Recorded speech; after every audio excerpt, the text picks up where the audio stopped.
हरे कृष्ण।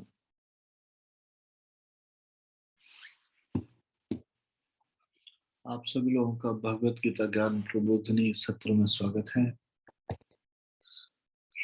हम भगवत गीता ज्ञान प्रबोधिनी के 11वें अध्याय से चर्चा कर रहे हैं। 11वें अध्याय का शीर्षक है पूर्णता की ओर अग्रसर।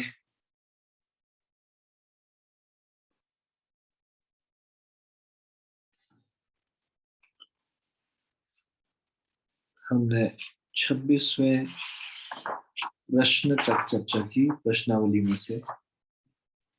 आज हम 27वें प्रश्न से आगे की चर्चा करेंगे। इससे पहले कि हम ये प्रश्नावली करें, कृपया आप सब लोग मेरे साथ ही प्रार्थना बोलिए। ॐ अज्ञानतिमिरान्धस्य ज्ञानाञ्जनशलाकया चक्षुरुन्मिलितं येन तस्मै श्रीगुरुवे नमः। श्रीचैतन्यमनोभीष्टं स्थापितं येन भूतले स्वयं रूपः कदा मह्यं ददाति स्वपदान्तिकम्। वन्देऽहं श्रीगुरोः श्रीयुतपदकमलं श्रीगुरुन् वैष्णवांश्च श्रीरूपं साग्रजातं सैगं रघुनाथान्वितं तं सजीवम् साद्वैतं सावधूतं परिजनसहितं कृष्ण चैतन्य देवं श्री राधा कृष्ण पादान सैगण ललिता श्री विशाखान्वितांश।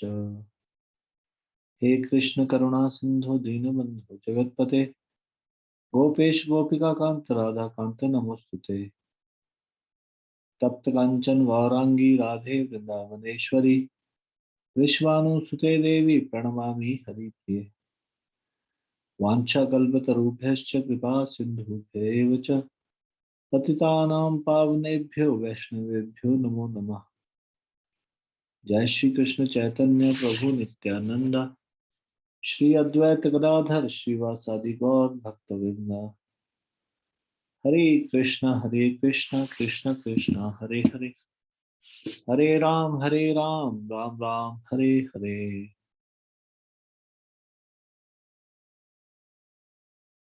धन्यवाद। कृपया 8वें अध्याय का 5वां श्लोक निकाल लीजिए।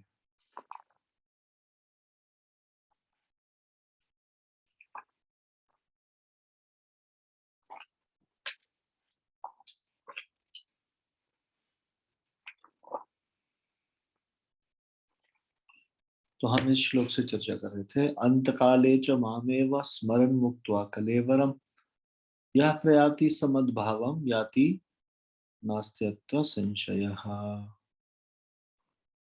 और जीवन के अंत में जो केवल मेरा स्मरण करते हुए शरीर का त्याग करता है वह तुरंत मेरे स्वभाव को प्राप्त करता है, इसमें रंच मात्र भी संदेह नहीं है। एक बार तात्पर्य पढ़ लेते हैं फटाफट से। इस श्लोक में कृष्ण भावनामृत की महत्ता दर्शित की गई है। जो कोई भी कृष्ण भावनामृत में अपना शरीर छोड़ता है वह तुरंत परमेश्वर के दिव्य स्वभाव मदभाव को प्राप्त होता है। परमेश्वर शुद्ध अति शुद्ध है, अतः जो व्यक्ति कृष्ण भावना भावित होता है वह भी शुद्ध अति शुद्ध होता है। स्मरण शब्द महत्वपूर्ण है। श्री कृष्ण का स्मरण उस अशुद्ध जीव से नहीं हो सकता जिसने भक्ति में रहकर कृष्ण भावनामृत का अभ्यास नहीं किया। अतः मनुष्य को चाहिए कि जीवन के प्रारंभ से ही श्री कृष्ण भावनामृत का अभ्यास करे। यदि जीवन के अंत में सफलता वांछनीय है तो कृष्ण का स्मरण करना अनिवार्य है। अतः मनुष्य को निरंतर हरे कृष्ण कृष्ण कृष्ण हरे हरे हरे राम राम राम हरे हरे इस महामंत्र का जप करना चाहिए। भगवान चैतन्य ने उपदेश दिया है कि मनुष्य को वृक्ष के समान सहिष्णु होना चाहिए। तरोरी व सहिष्णु ना। हरे कृष्ण कृष्ण कृष्ण हरे हरे हरे राम राम राम हरे हरे का जप करने वाले व्यक्ति को अनेक व्यवधानों का सामना करना पड़ सकता है, तो भी इस महामंत्र का जप करते रहना चाहिए, जिससे जीवन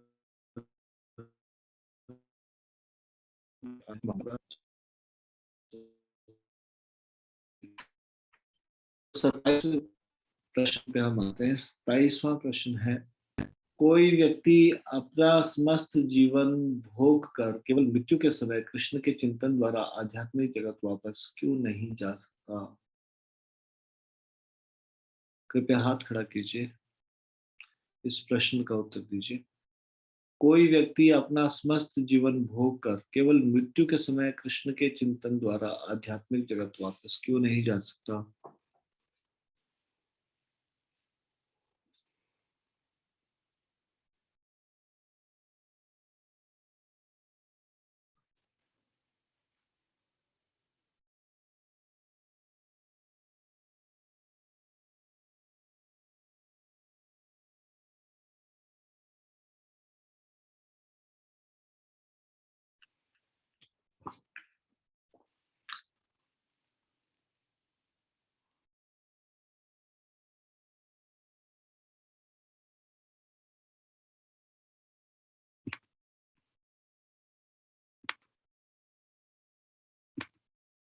तरुणा माता जी बताइए।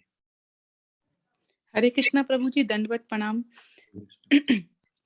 जैसा कि इस श्लोक में बताया गया है कि जीवन के प्रारंभ से ही हमें निरंतर अपने हरे नाम जप का स्मरण करता रहना पड़ेगा, क्योंकि अगर हम निरंतर अपने जीवन के प्रारंभ से, क्योंकि अब तो हम लोग इतने उस एज में आ गए हैं, बचपन से अगर हम उसका प्रैक्टिस नहीं करेंगे तो अंत समय में वो हमारी स्मरण चेतना, वो स्मरण नाम हमारी चेतना में नहीं रहेगा। और हम क्योंकि हमारा शरीर हमारे काम, क्रोध, लोभ, मोह, माया इन सब से घिरा हुआ है, तो इन सब से बचाते हुए हमें जब तक हम अपने आप को कृष्ण भावनावत में नहीं लगाएंगे और निरंतर उसका अभ्यास नहीं करेंगे नाम जप का, तो अंत समय में वो चीज हमें चेतना में नहीं आ सकती, अगर हम प्रैक्टिस नहीं करेंगे तो, स्मरण नहीं करेंगे तो।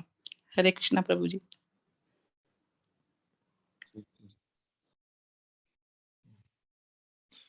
यहाँ बताया गया तात्पर्य में, श्री कृष्ण का स्मरण उस अशुद्ध जीव से नहीं हो सकता जिसने भक्ति में रहकर कृष्ण भावनामृत का अभ्यास ना किया हो, नहीं किया।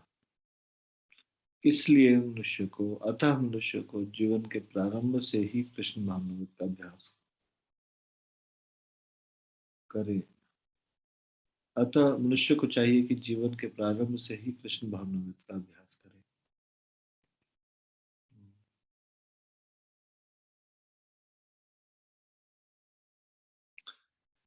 जिस चीज की प्रैक्टिस की होगी, हमने ये चर्चा भी की थी, वही चीज हम लास्ट में स्मरण कर पाएंगे।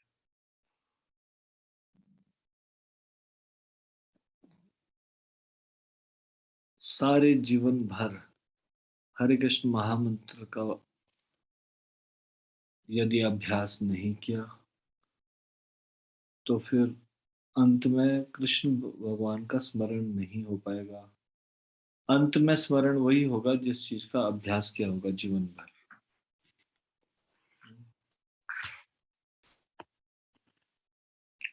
इसलिए हम ये नहीं सोच सकते कि हम चाहे जैसे मर्जी व्यवहार करें, अंत काल में हम भगवान का स्मरण करेंगे और भगवत धाम चले जाएंगे। दूसरी महत्वपूर्ण बात यह है, कभी भी शरीर छूट सकता है, और यदि हम अधिकतर समय भोगों का चिंतन करें और कुछ समय भगवान के नाम का चिंतन करें, केवल जैसे सुबह जप के समय में भगवान का नाम का चिंतन करें, लेकिन दिन भर इंद्रियों को खुला छोड़ दें,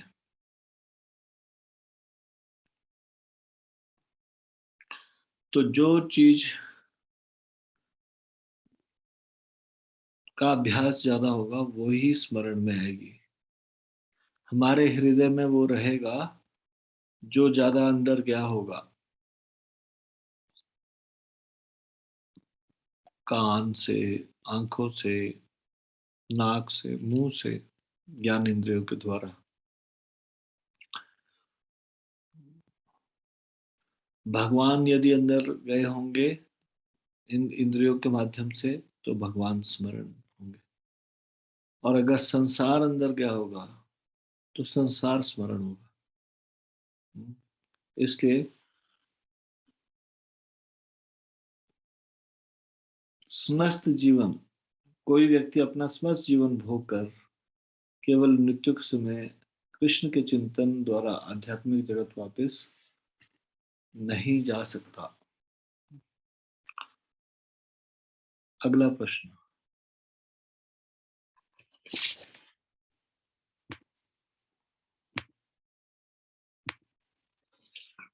कृष्ण भावनामृत के अभ्यास का आरंभ करने के लिए कौन सी आयु उपयुक्त है?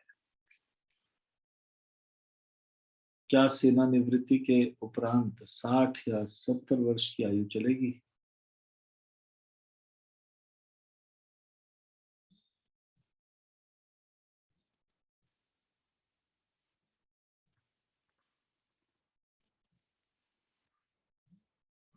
तो कृष्ण भावनामृत के लिए कौन सा उपयुक्त है? कौन सी आयु उपयुक्त है? कृपया हाथ खड़ा कीजिए।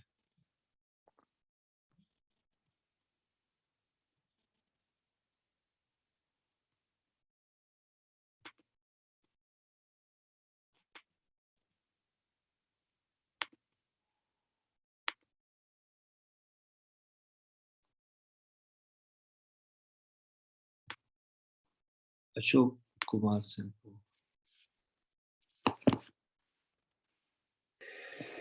हरे कृष्णा प्रभु जी, दंडवत प्रणाम। हरे कृष्णा प्रभु जी, दंडवत प्रणाम। दंडवत प्रणाम। प्रभु जी, कृष्ण भावनामृति के लिए तो अगर कोशिश तो की जानी चाहिए कि बच्चे माँ गर्भ से ही बच्चे के अंदर वो आदत डालनी चाहिए। अगर वो वहां से ही संस्कार मिल जाते हैं तो फिर वो पूरे जीवन भर कृष्ण भावनामृति ही रहेगा। लेकिन फिर एक कहने के लिए एक ये भी प्रभाव है कि जब जागो तब सवेरा। जब आपकी चेतना में आ जाए तभी से कृष्ण के चलते गुणगान करना स्टार्ट कर देना है। हरे कृष्ण प्रभु जी, धन्यवाद प्रणाम।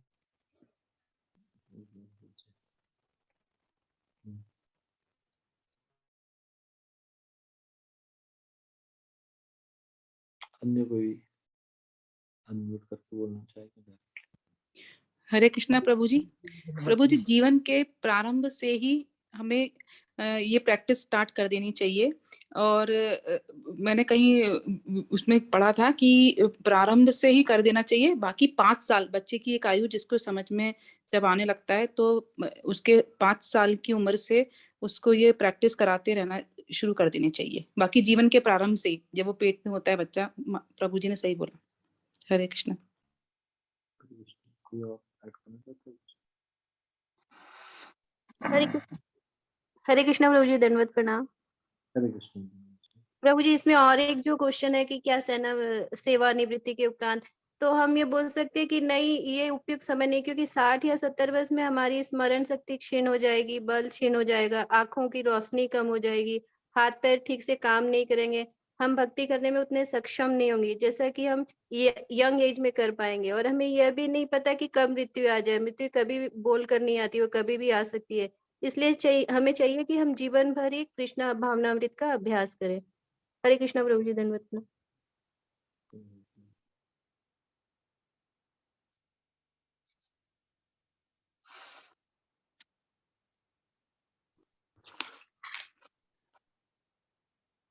धन्यवाद सिंह को आप कुछ बोलना चाहते हरे कृष्णा प्रभु जी, दंडवत प्रणाम। हैं? बच्चे प्रभु जी, हमें बचपन से ही अपने बच्चों को कृष्ण भक्ति जो है वो शुरू करनी चाहिए, ताकि वो फिर सारी जिंदगी भर जो कृष्ण का ही नाम लेकर अपना जीवन व्यतीत कर सकें।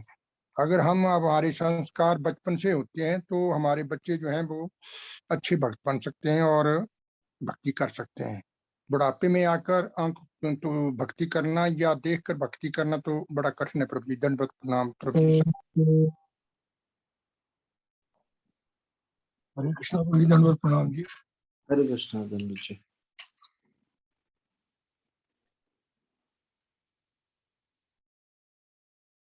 यस फौजी, किसी ने और अनम्यूट किया था?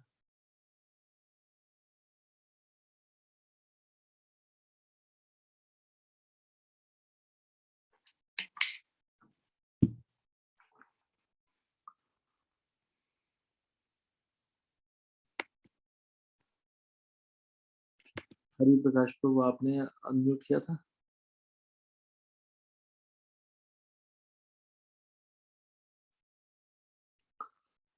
ठीक है। क्या कोई बता सकता है, कहीं शास्त्रों में कहीं बताया गया है कि कौन सी एज से भक्ति शुरू कर देनी चाहिए?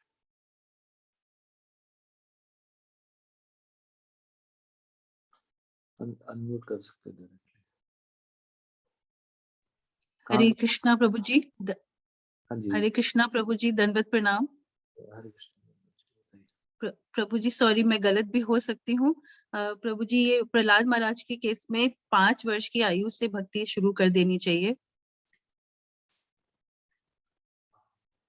अच्छा, हरे कृष्णा प्रभु जी, दंडवत प्रणाम। प्रहलाद महाराज जी के केस में मतलब किसने कहा? सुखदेव गोस्वामी ने, दीक्षित महाराज जी ने, किसने बोला?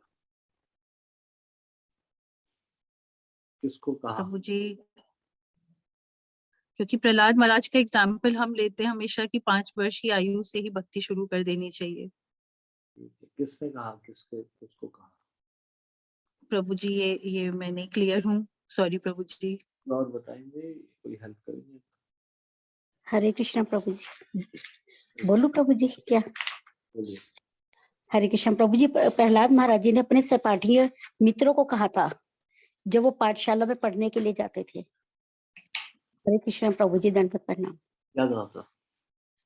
कि हमें प्रारंभ से ही जीवन में भगवान के कृष्ण चेतना में लग जाना चाहिए, क्योंकि बाद में हम ये चीजें नहीं कर पाएंगे। भगवान का नाम प्रभुपाद जी ने बहुत बार श्लोक कोट किया है, पूरा श्लोक नहीं तो कम से कम 3-4 शब्द वो बहुत बहुत बार बोलते हैं। हरे कृष्णा प्रभु जी, दंडवत प्रणाम। प्रभु जी, कौमारम आचरित प्राज्ञा। ठीक है। हरे कुमार अवस्था है 5 वर्ष की आयु। प्रभुपाद जी इस तरह से इसको कोट करते हैं हमेशा।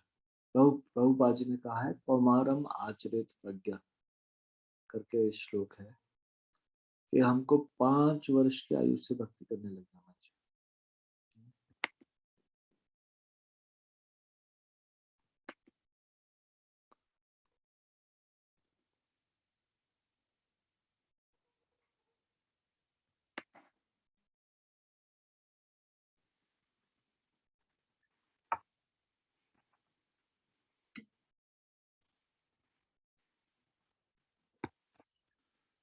इसी का दूसरा पार्ट था, क्या सेवानिवृत्ति के उपरांत 60 या 70 वर्ष की आयु चलेगी? तो माता जी ने बताया अभी कि उस समय हम बूढ़े होंगे, हमारा शरीर इतना नहीं चलेगा, इस कारण से जीवन भर ही भक्ति करना चाहिए, बुढ़ापे में भक्ति नहीं कर पाएंगे। बुढ़ापे में भक्ति शुरुआत करना और भी मुश्किल है। और क्या कारण है कि सेवानिवृत्ति के उपरांत भक्ति शुरू करना उपयोग सही नहीं? एक कारण तो माता जी ने बताया, अन्य क्या कारण लगता है आपको? अनम्यूट करके बोल सकते हैं डायरेक्टली।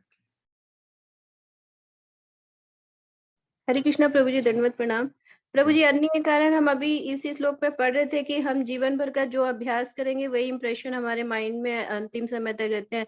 तो हम बुढ़ापे में शुरू करेंगे तो वो प्रैक्टिस में हमारा लेट होगा शायद, क्योंकि हम बुढ़ापे तक और चीजों के प्रति हमारी प्रैक्टिस होगी जो कि हमारी स्मृति में होगी शायद। प्रभु जी, यही रीजन। हरे कृष्णा प्रभु जी, दंडवत प्रणाम। सॉरी। अन्य क्या दोष है इस बातचीत में कि हम क्यों ना सेवानिवृत्ति के उपरांत 60 या 70 वर्ष की आयु में भक्ति शुरू करें? अन्य कोई दोष है इसमें अभी जो बोला गया इसके अलावा?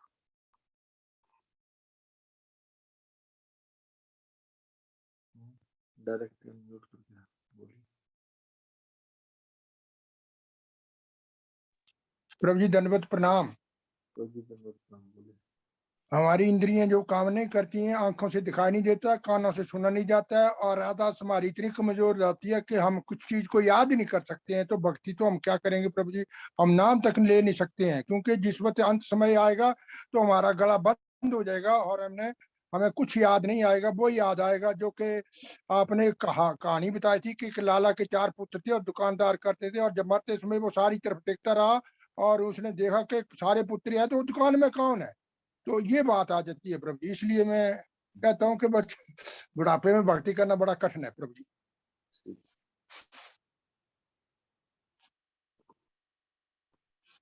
और भी एक समस्या है, और भी एक समस्या है जो जिसके कारण ये उपयुक्त नहीं है। क्या आपको और कोई कारण नजर आ रहा है, कोई और इसमें समझ में आ रहा है कि क्यों ठीक नहीं है?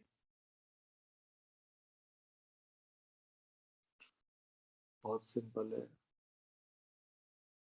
हो सकता है बुढ़ापा आए ना, हम ये आयु देख ही ना पाए, 60 वर्ष 70 वर्ष की उम्र हम देख ना पाए, उससे पहले ही शरीर पूरा हो जाए, तो फिर तो सारे प्लान धरे धराए रह गए। बुढ़ापे पे में नहीं कर पाएंगे, अभ्यास नहीं होगा, ये तो एक कारण है ही है। और ये भी क्या गारंटी है कि हम बुढ़ा ऐसे ये उम्र देखेंगे ही देखेंगे। कृपया मुझे प्रभुपाद जी का एग्जाम्पल बताइए। प्रभुपाद जी से जब पूछा गया कि आपकी संस्था में जवान लोग भक्ति क्यों कर रहे हैं, ये तो बूढ़े लोगों का काम है, एक पत्रकार ने पूछा, तो हमने ये पहले चर्चा की है एक बार। तो प्रभुपाद जी ने क्या उत्तर दिया उनको? एक पत्रकार ने पूछा, आपके संस्था में जवान लोग क्यों भक्ति करते दिखाई देते हैं? हालांकि ये बूढ़े व्यक्ति का कार्य करना, बूढ़ा व्यक्ति का कार्य होना चाहिए। तो प्रभुपाद जी ने इस प्रश्न का क्या उत्तर दिया? स्मरण आ रहा है किसी को?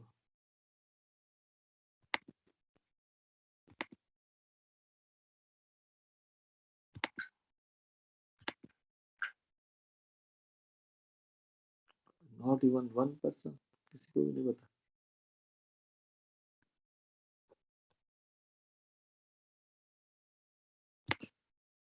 कीर्तिमा चौहान, हरे कृष्ण प्रभु जी, धन्यवाद प्रणाम। आपकी आवाज रिपीट हो रही है।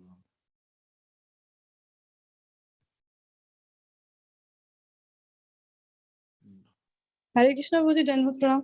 बोलिए।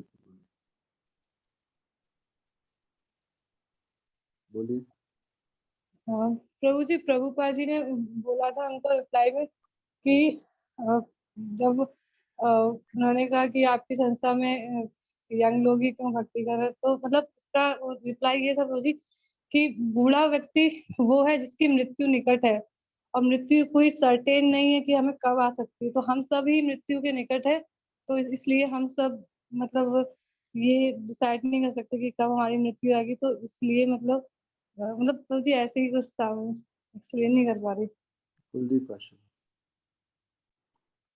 हरे कृष्णा प्रभु प्रणाम। प्रभु जी, इसके उत्तर में प्रभुपाद जी ने ही उनसे क्वेश्चन पूछा था कि शायद कॉलेज में पूछा था प्रभु जी कि आपके कॉलेज में ये यंग लड़के लड़कियां क्यों पढ़ते हैं। तो टीचर ने उत्तर दिया था कि क्योंकि यही उम्र होती है पढ़ाई करने की। और प्रभुपाद जी ने पूछा कि मेरे जैसा बूढ़ा व्यक्ति यहाँ पे क्यों नहीं पढ़ रहा। तो टीचर ने उत्तर दिया था क्योंकि यही उम्र होती है, इसमें ही समझ में आता है, इसमें दिमाग कार्य करता है और सभी इंद्रियां कार्य करती है, तो इसी एज में ही पढ़ाई की जा सकती है। तो प्रभुपाद जी ने उत्तर में ये कहा कि इसी एज में ही भक्ति की जा सकती है। और फिर उसके बाद प्रभुपाद जी ने बोला था कि आप बूढ़े बंदर को गुलाटियां मारना नहीं सिखा सकते। हरे कृष्ण। इस प्रकार से तो नहीं है ये। प्रभुपाद जी ने उल्टा उनसे प्रश्न किया आपकी नजर में बूढ़ा कौन? क्योंकि उनका ये प्रश्न था ना कि आपकी संस्था में जवान लोग क्यों भक्ति कर रहे हैं, बूढ़ा व्यक्ति क्यों नहीं कर रहे? प्रभुपाद जी उल्टा उनसे प्रश्न पूछते हैं कि बूढ़ा व्यक्ति कौन? तो वो जो पत्रकार है वो बोलते हैं जो मृत्यु का नजदीक है वो है बूढ़ा व्यक्ति। तो उन्होंने कहा कि क्या आप गारंटी से ये कह सकते हैं कि जिसकी उम्र ज्यादा होगी वही मृत्यु के नजदीक है, जो जवान है उसकी मृत्यु नहीं होगी? तो उन्होंने कहा ये तो गारंटी से नहीं कहा जा सकता। तो उन्होंने कहा इसका मतलब हम सब बूढ़े हैं, हम सब मृत्यु के नजदीक है। और फिर प्रभुपाद जी ने एक एग्जाम्पल दिया था, और वो एग्जाम्पल था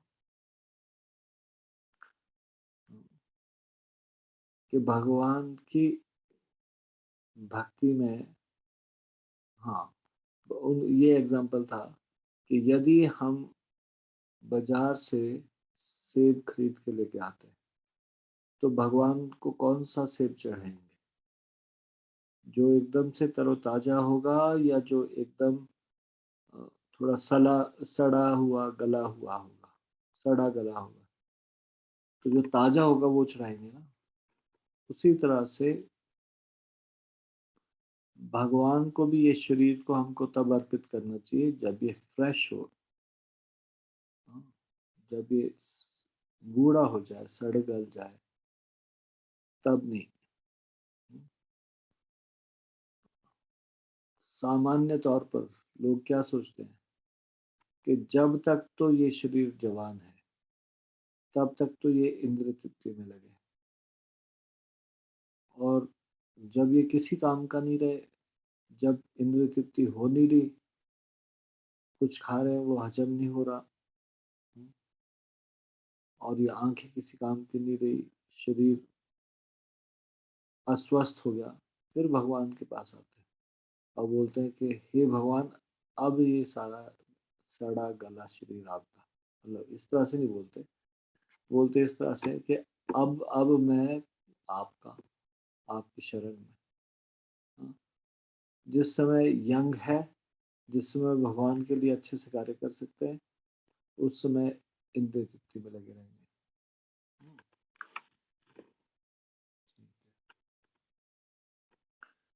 तो सेनानिवृत्ति के उपरांत 60 या 70 वर्ष की आयु में ये शरीर भगवान को अर्पित नहीं कर सकते। कृष्ण भावनामृत का अभ्यास जीवन के प्रारंभ से करना चाहिए। 29वां श्लोक ध्यान से सुनिए। जब हम लोगों को कृष्ण भावनामृत अपनाने के लिए कहते हैं, वे कहते हैं उनके कार्यालय व घर में बहुत सी समस्याएं हैं, वे फिलहाल कृष्ण भावनामृत शुरू नहीं कर सकते जब तक कि वे सभी समस्याओं का समाधान नहीं कर लेते। आपका उनके लिए क्या उत्तर होगा? What will be your answer to them?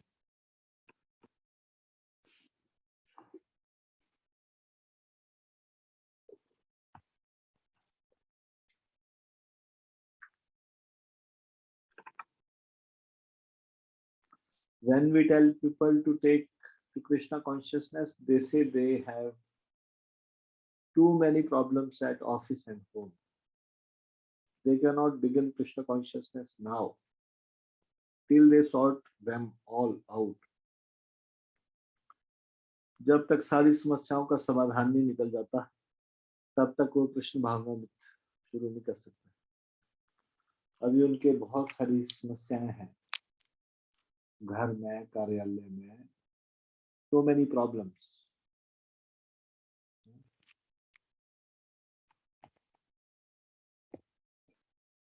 They cannot begin Krishna consciousness until they sort them all out. What is your reply to them? What will be your reply to them? आपका उनके लिए क्या उत्तर होगा?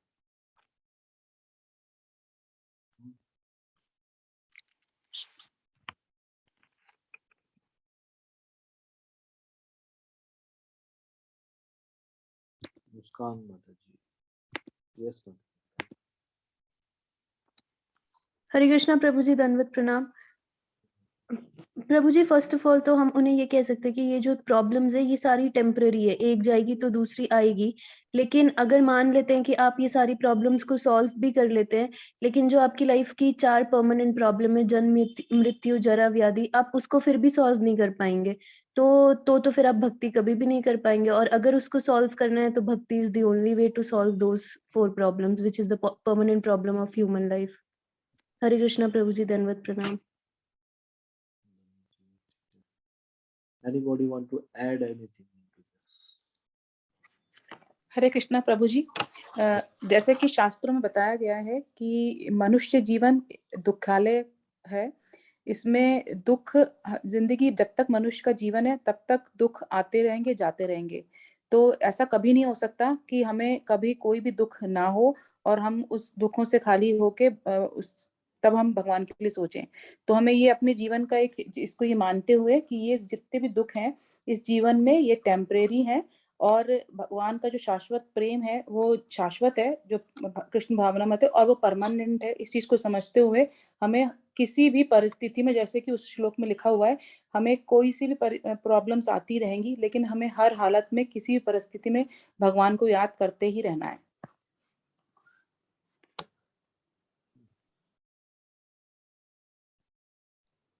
हरे कृष्णा।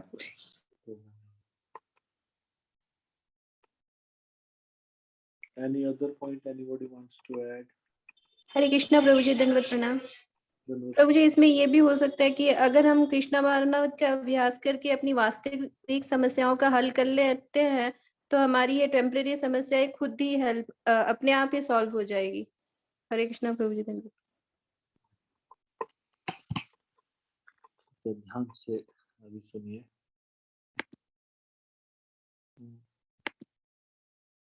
एक व्यक्ति जंगल में जा रहा था और बहुत बड़ी बड़ी घास उगी थी।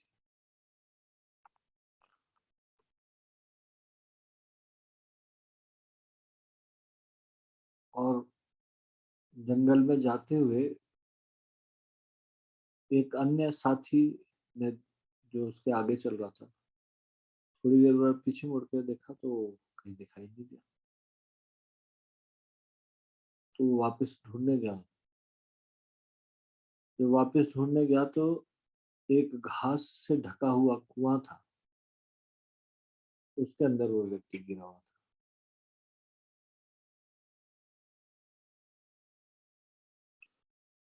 तो जब ये व्यक्ति यहाँ पे गिर गया था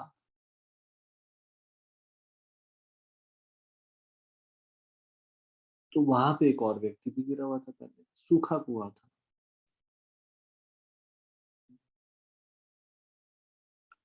अब इस कुएं में बहुत बड़ी समस्या थी। समस्या क्या थी? जो पहले वाला व्यक्ति था कुएं में गिरा हुआ, उसने आधा कुआं सूखी वाली साइड ले लिया और इसको गीले वाली साइड ले लिया, कीचड़ वाली साइड। उसने बोला, इधर नहीं आना, तुम बाद में आए कुएं, मैं पहले आया, इसलिए ये आधा तुम्हारा, ये आधा मेरा। सूखा वाली साइड मेरी, गीले वाली तुम्हारी। तो उसने बोला, ये गलत बात है, इनजस्टिस। हाँ, ये खराब, ये सही नहीं है।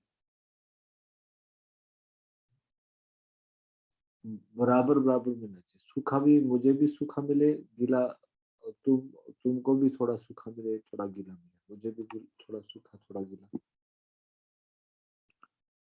इतनी देर में वो ढूंढते हुए पीछे ऊपर पहुंच जाता है। वो उसको कुएं में आवाज लगाता है और वो कहता है कि अरे तुम कुएं में गिर गए,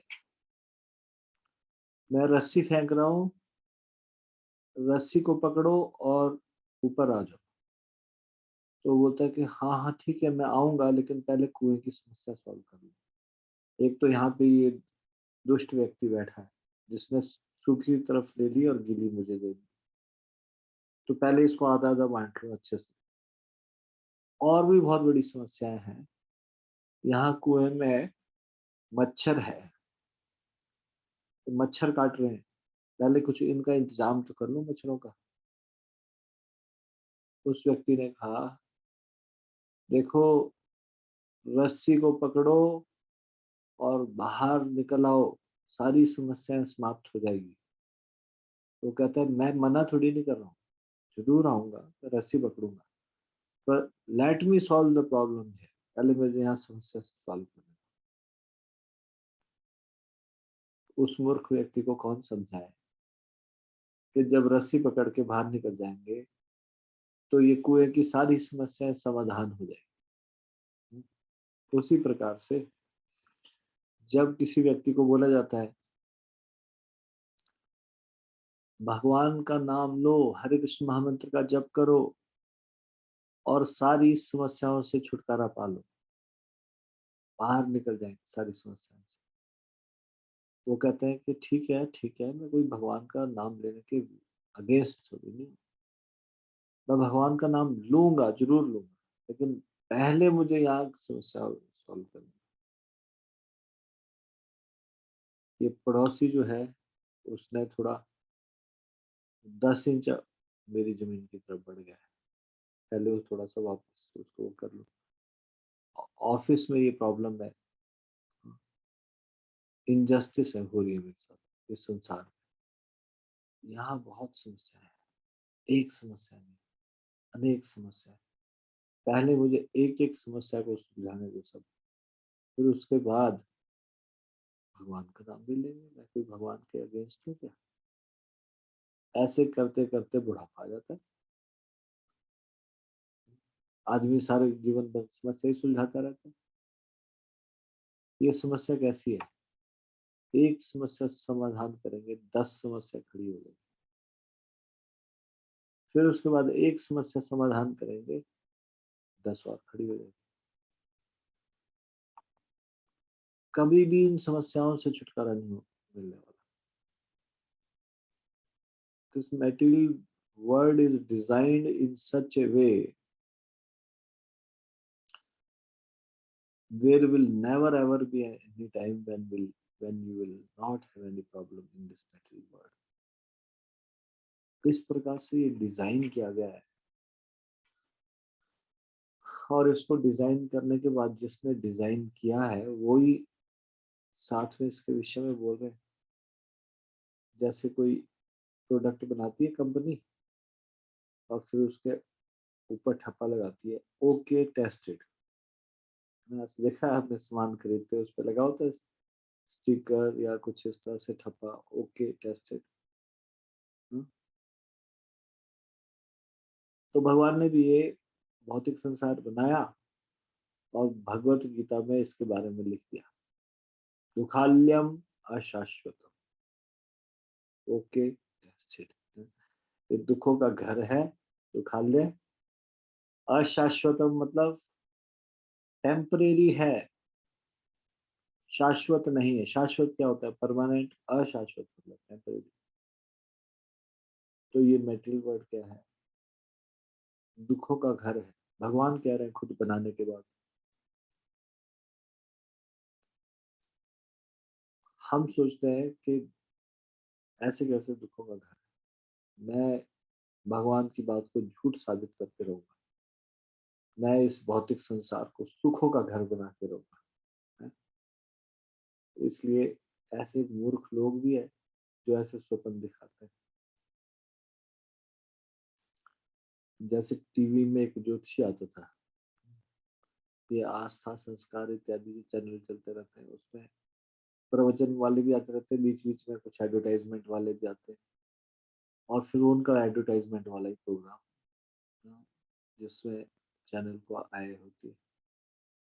तो उसमें कोई ज्योतिषी थे, उनकी टैगलाइन थी अब दुख और नहीं, मतलब तुम मेरी शरण में आ गए, अब दुख और नहीं। ठीक है, तुम अभी तक घूम रहे थे कहीं पे, तुमको किसी ने अच्छे से बताया नहीं तुम्हारे ग्रह भविष्य के बारे में, वो इतना बड़ा दावा कर रहे हैं अब दुख और नहीं, चाहे हो वो खुद एक नंबर दुखी, लेकिन दुनिया भर को बोल रहे हैं अब दुख और नहीं। बताइए, ये संसार इस प्रकार से। पग पग पे यहाँ पे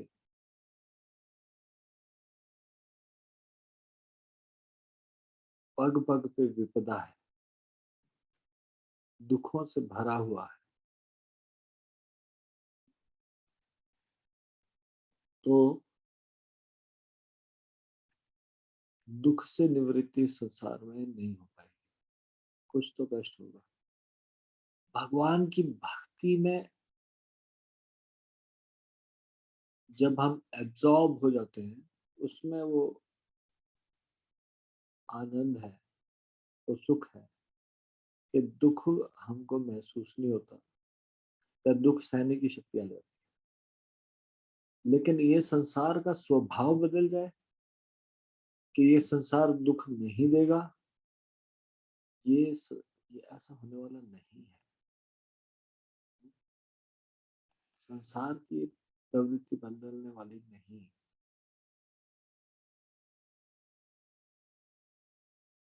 संसार में दुख होंगे ही होंगे।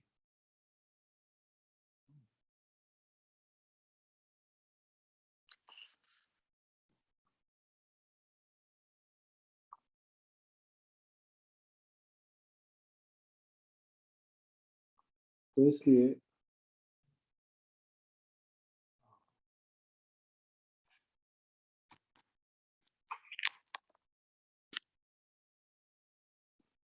जब कोई ये व्यक्ति कहे कि मैं पहले सारी समस्याओं का समाधान कर लूं, फिर मैं भक्ति में आऊंगा, ये कभी भी ये सही नहीं। कई बार डिवोटी सोचते हैं एक बार मैं रिटायर हो जाऊं फिर मैं भक्ति करूंगा, एक बार मेरे बच्चों की पढ़ाई समाप्त हो जाए फिर मैं भक्ति करूंगा, एक बार मेरी खुद का कोई भी समस्या ये चीज समाप्त हो जाए फिर मैं भक्ति करूंगा। मतलब there may be hundreds of reason हमारे पास कि मैं तब भक्ति करूंगा, पहले ये समाप्त हो जाए। नहीं, ऐसे भक्ति नहीं। भक्ति is a way of life. भक्ति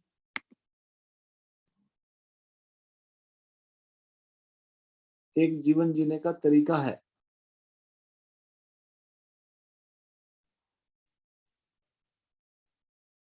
भक्ति करना क्या मुश्किल है? सारे वही कार्य करने हैं जो आप भक्ति भी करता है। सोना है, उठना है, खाना है, पीना है।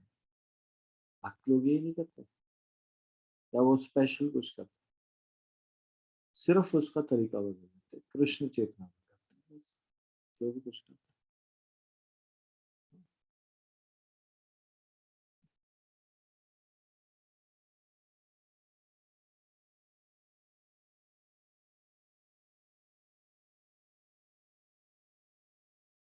आध्यात्मिक जीवन ये ऐसा नहीं है कि जब भौतिक जीवन समाप्त होगा तब आध्यात्मिक जीवन शुरू होगा, या फिर ये दोनों चीजें साथ साथ जीवन जीना, जीविकोपार्जन करना और भक्ति करना, ये दो चीज साथ साथ में चल सकती है, ऐसा नहीं।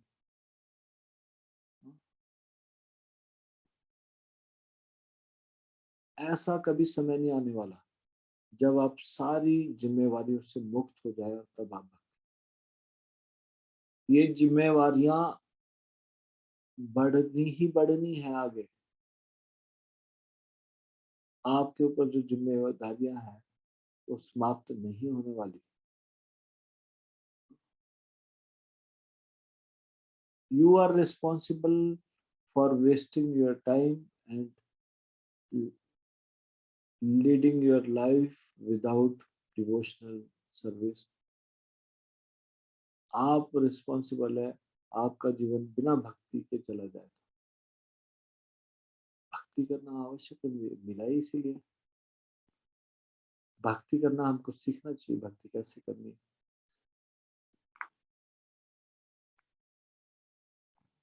भौतिक जीवन और भक्तिमय जीवन ये कोई एक छड़ी के दो सिरे नहीं है जो आपस में कभी मिल नहीं सकते।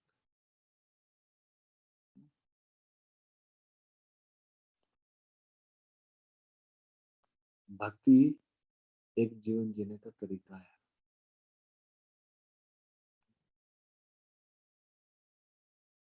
भगवान के निर्देशानुसार जीवन यापन करना, जीवन जीना, भगवान के निर्देशानुसार।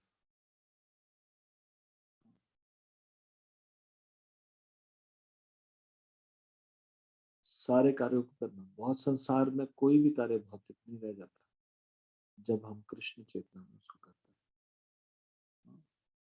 जो कार्य निर्दिष्ट नहीं है उन कार्यों को नहीं करना जो भक्ति के विरुद्ध है, भगवान के आदेशों के विरुद्ध है। जो भगवान के आदेशों के अनुसार है उन कार्यों को करना। ये तो है भक्ति।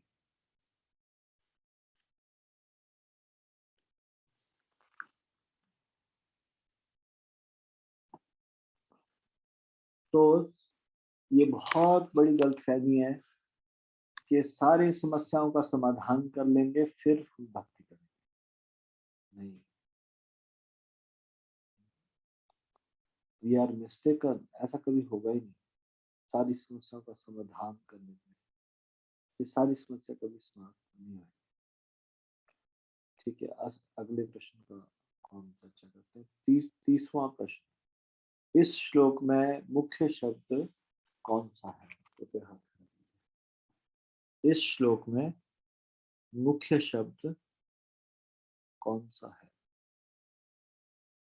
अभी हमने पढ़ा ये श्लोक और अनुवाद तात्पर्य। कृपया इसका उत्तर दीजिए। खुशी संगी मधु जी। यस मधु जी, बोलिए। हरे कृष्णा प्रभु जी, दंडवत प्रणाम। हरे कृष्ण। और प्रभु जी, इस श्लोक में मुख्य शब्द स्मरण है। हरे कृष्णा प्रभु जी, दंडवत प्रणाम। क्यों है ये मुख्य शब्द?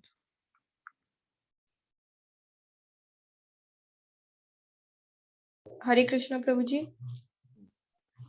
क्योंकि प्रभु जी हमें बताते हैं कि हम मृत्यु के समय जिस चीज का भी स्मरण करते हैं हम उसी चीज को प्राप्त होंगे। यदि हम कृष्ण का स्मरण करेंगे तो हम कृष्ण को प्राप्त करेंगे, और यदि हम कृष्ण का स्मरण नहीं करते तो जिस चीज में हम आसक्त रहेंगे हम उसी चीज को प्राप्त करेंगे।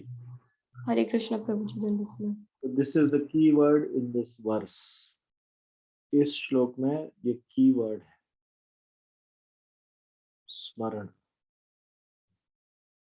ठीक है, तो अभी हम इसको यहीं पे विराम देंगे। कल के लिए मैं आपको होमवर्क दे रहा हूँ, कृपया ध्यान से सुन लीजिए। 7 बजे लॉगिन कर लीजिएगा, लेट लॉगिन मत कीजिएगा। और ये श्लोक पढ़ के आइएगा, 8वें अध्याय का 14वां श्लोक 8.14। ठीक है, पढ़ के आओगे आप लोग? 8.14 श्लोक है। अनन्य चेतः सततम यो मां स्मरति नित्यशः तस्याहं सुलभः पार्थ नित्ययुक्तस्य योगिनः।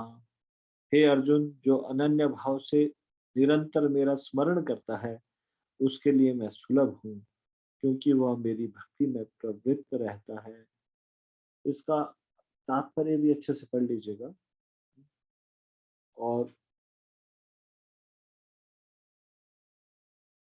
कल 10 प्रश्न इस श्लोक और तात्पर्य से हम डिस्कस करेंगे। You should be able to answer 10 questions which I will ask tomorrow from this verse. ठीक है, अभी हम इसको यहीं पे विराम देते हैं। भगवत गीता ज्ञान प्रबोधिनी की जय। श्रीमद् भगवत गीता की जय।